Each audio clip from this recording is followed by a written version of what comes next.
ಯೇಸು ಕ್ರಿಸ್ತನ ಮಹಾಪರಿಶುದ್ಧ ನಾಮದಲ್ಲಿ ನಿಮ್ಮೆಲ್ಲರನ್ನು ವಂದಿಸುವಂತವನಾಗಿದ್ದೇನೆ. Praise the lord. ಶಾಲೋಮ್. ಈ ಬೆಳಗಿನ ಜಾವದಲ್ಲಿ ವಾಕ್ಯ ಓದಿಕೊಳ್ಳೋಣ. ಪೌಲನು ರೋಮಾಪುರದವರಿಗೆ ಬರೆದ ಪತ್ರಿಕೆ 5ನೇ ಅಧ್ಯಾಯ 1ನೇ ವಚನ ಓದಿಕೊಂಡು ಸ್ವಲ್ಪತ್ತು ಧ್ಯಾನ ಮಾಡಿಕೊಳ್ಳೋಣ.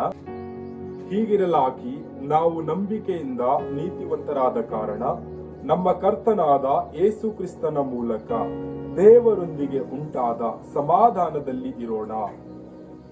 ಸಂದೇಶದ ಶಿರೋನಾಮೆ ಸಮಾಧಾನ ಎಂಬುದಾಗಿ ನಾವು ಈ ವಾಕ್ಯದಲ್ಲಿ ನೋಡುವಾಗ ಈ ವಾಕ್ಯ ಈ ರೀತಿಯಾಗಿ ಬರೆಯಲ್ಪಟ್ಟಿದೆ. ನಾವು ನಂಬಿಕೆಯ ಮೂಲಕ ನೀತಿವಂತರಾಗಿದ್ದುಕೊಂಡು ಯೇಸು ಕ್ರಿಸ್ತನ ಮೂಲಕವಾಗಿ ತಂದೆಯಾದ ದೇವರೊಟ್ಟಿಗೆ ನಾವು ಸಮಾಧಾನದಿಂದ ಇರಬೇಕು ಎಂಬುದಾಗಿ ಈ ಸತ್ಯವೇದ ಹೇಳುತ್ತಾ ಇದೆ. ನಾವು ಈ ಒಂದು ದಿನದಲ್ಲಿ ಈ ಲೋಕದಲ್ಲಿ ಜೀವಿಸುವಾಗ ಯಾವ ರೀತಿಯಾಗಿ ಜೀವಿಸುತ್ತಾ ಇದ್ದೇವೆ? ನಮ್ಮ ಜೀವಿತದಲ್ಲಿ, ನಮ್ಮ ಕುಟುಂಬ ಜೀವಿತದಲ್ಲಿ ಸಮಾಧಾನ ಇದೆನಾ? ನಾವು ನಂಬಿಕೆಯ ನಿಮಿತ್ತ ನೀತಿವಂತರಾಗಿದ್ದೇವೆ. ನೀತಿವಂತರಾದ ಮೇಲೆ ನಮ್ಮ ಜೀವಿತದಲ್ಲಿ ತಂದೆ ಒಟ್ಟಿಗೆ ನಾವು ಸಮಾಧಾನದಿಂದ, ಸಂತೋಷದಿಂದ, ಮನಃಶಾಂತಿ ಹೊಂದಿಕೊಂಡವರಾಗಿ ನಾವು ಜೀವಿಸುವಂತವರಾಗಬೇಕು. ನೀತಿವಂತರ ಜೀವಿತ ನೋಡುವಾಗ ಸಂತೋಷ, ಸಮಾಧಾನ, ಪ್ರೀತಿ, ಅನ್ಯೋನ್ಯತೆ, ಕರುಣೆ, ಈ ರೀತಿಯಾದಂತ ಜೀವಿತ ನೀತಿವಂತರ ಜೀವಿತವಾಗಿರುತ್ತದೆ. ನಾವು ನಂಬಿಕೆಯ ಮೂಲಕ ನೀತಿವಂತರಾಗಿದ್ದೇವೆ. ನೀತಿವಂತರ ಜೀವಿತ ನಾವು ಈ ಒಂದು ದಿನದಲ್ಲಿ ಈ ಲೋಕದಲ್ಲಿ ಜೀವಿಸುತ್ತಾ ಇದ್ದೇವಾ? ತಂದೆಯ ಸಮಾಧಾನ ನಮ್ಮ ಬಳಿಯಲ್ಲಿದೆನಾ? ನಾವು ಯೇಸು ಕ್ರಿಸ್ತನಲ್ಲಿ ನಂಬಿಕೆ ಇಡುವುದಕ್ಕಿಂತ ಮೊದಲನೇ ಜೀವಿತ ಈ ಲೋಕದಲ್ಲಿ ಅಸಮಾಧಾನದ ಜೀವಿತ, ನಾಶನದ ಮಾರ್ಗ, ಪಾಪದ ಜೀವಿತ, ಕಣ್ಣೀರಿನ ಜೀವಿತ, ಗೋಳಾಟ, ಅನೇಕ ಕಷ್ಟ ವೇದನೆಗಳು ನಮ್ಮ ಜೀವಿತದಲ್ಲಿತ್ತು. ನಾವು ಯಾವಾಗ ಯೇಸು ಕ್ರಿಸ್ತನಲ್ಲಿ ನಂಬಿಕೆ ಇಟ್ಟು ನೀತಿವಂತರಾಗಿದ್ದೇವೋ ಆವಾಗ ನಮ್ಮ ಜೀವಿತದಲ್ಲಿ ತಂದೆಯ ಸಮಾಧಾನ ನಮ್ಮ ಜೀವಿತದಲ್ಲಿದೆ. ಆ ಜೀವಿತವನ್ನು ನಾವು ಈ ಒಂದು ದಿನದಲ್ಲಿ ಲೋಕದಲ್ಲಿ ಜೀವಿಸುತ್ತಾ ಇರುವುದಾದರೆ ನಮ್ಮ ನಂಬಿಕೆ ನಮ್ಮನ್ನು ನೀತಿವಂತರನ್ನಾಗಿ ಮಾಡಿದೆ.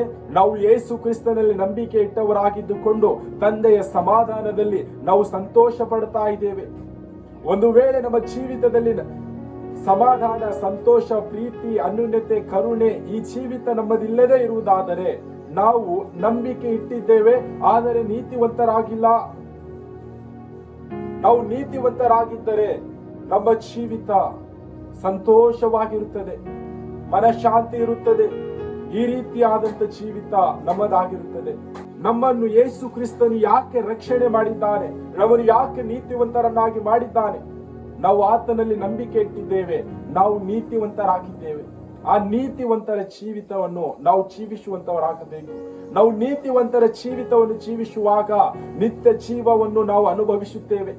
ಒಂದು ವೇಳೆ ನಾವು ನೀತಿಯ ಜೀವಿತವನ್ನು ಜೀವಿಸದೆ ಹೋದರೆ ನಮ್ಮ ಜೀವಿತದಲ್ಲಿ ಸಮಾಧಾನ ಇರುವುದಿಲ್ಲ, ಮನಃಶಾಂತಿ ಇರುವುದಿಲ್ಲ. ನಮ್ಮ ಜೀವಿತದಲ್ಲಿ ಅನೇಕ ರೀತಿಯಾದಂತ ಕಷ್ಟಗಳು, ವೇದನೆಗಳು, ಕಣ್ಣೀರು, ದುಃಖ, ಅನಾರೋಗ್ಯ, ಸಾಲಬಾಧೆ ಈ ಎಲ್ಲ ಜೀವಿತ ನಮ್ಮಲ್ಲಿರುವಂತದಾಗಿದೆ. ನಾವು ಯೇಸು ಕ್ರಿಸ್ತನನ್ನು ನಂಬಿದ್ದೇವೆ, ನಾವು ನೀತಿವಂತರಾಗಿದ್ದೇವೆ. ತಂದೆಯ ಒಟ್ಟಿಗೆ ಸೇರಿದವರಾಗಿ ಸಮಾಧಾನ ಹೊಂದಿಕೊಂಡು, ಮನಃಶಾಂತಿ ಹೊಂದಿಕೊಂಡು, ನಾವು ನೀತಿವಂತರಾಗಿದ್ದುಕೊಂಡು, ನಂಬಿಕೆಯಲ್ಲಿ ದೃಢವಾಗಿದ್ದುಕೊಂಡು ಈ ಲೋಕದಲ್ಲಿ ನಾವು ಜೀವಿಸುವಂತವರಾಗಬೇಕು.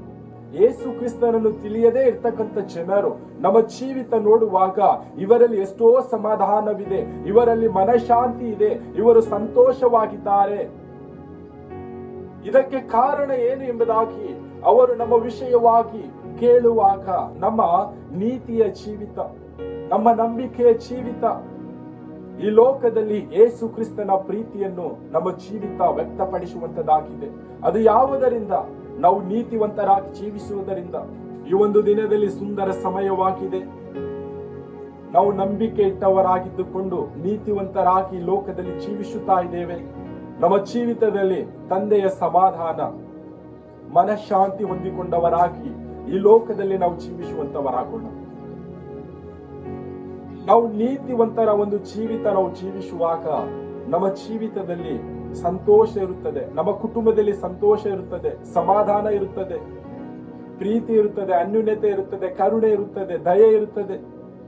ಒಂದು ವೇಳೆ ನಾವು ನೀತಿವಂತರ ಜೀವಿತವನ್ನು ಜೀವಿಸದೆ ಹೋದರೆ ನಮ್ಮ ಕುಟುಂಬದಲ್ಲಿ, ನಮ್ಮ ಜೀವಿತದಲ್ಲಿ ಕಣ್ಣೀರು, ನೋವು, ದುಃಖ, ಸಾಲಬಾಧೆ, ಅನಾರೋಗ್ಯ, ಹೇಳಿಕೊಳ್ಳಲಾಗದೇ ಇರ್ತಕ್ಕಂಥ ಕಷ್ಟ ವೇದನೆಗಳು ನಮ್ಮ ಜೀವಿತದಲ್ಲಿರುವಂತದ್ದಾಗಿದೆ. ಈ ಒಂದು ಸುಂದರ ಸಮಯವಾಗಿದೆ. ನಾವು ಯೇಸು ಕ್ರಿಸ್ತನಲ್ಲಿ ನಂಬಿಕೆ ಇಟ್ಟಿದ್ದೇವೆ. ನಾವು ನೀತಿವಂತರಾಗಿದ್ದುಕೊಂಡು ಈ ಲೋಕದಲ್ಲಿ ಜೀವಿಸುವಂತವರಾಗೋಣ. ನಮ್ಮ ಜೀವಿತದಲ್ಲಿ ಸಮಾಧಾನ, ಮನಃಶಾಂತಿ, ಸಂತೋಷ ಹೊಂದಿಕೊಂಡು ನಾವು ಈ ಲೋಕದಲ್ಲಿ ಜೀವಿಸುವಂತವರಾಗೋಣ.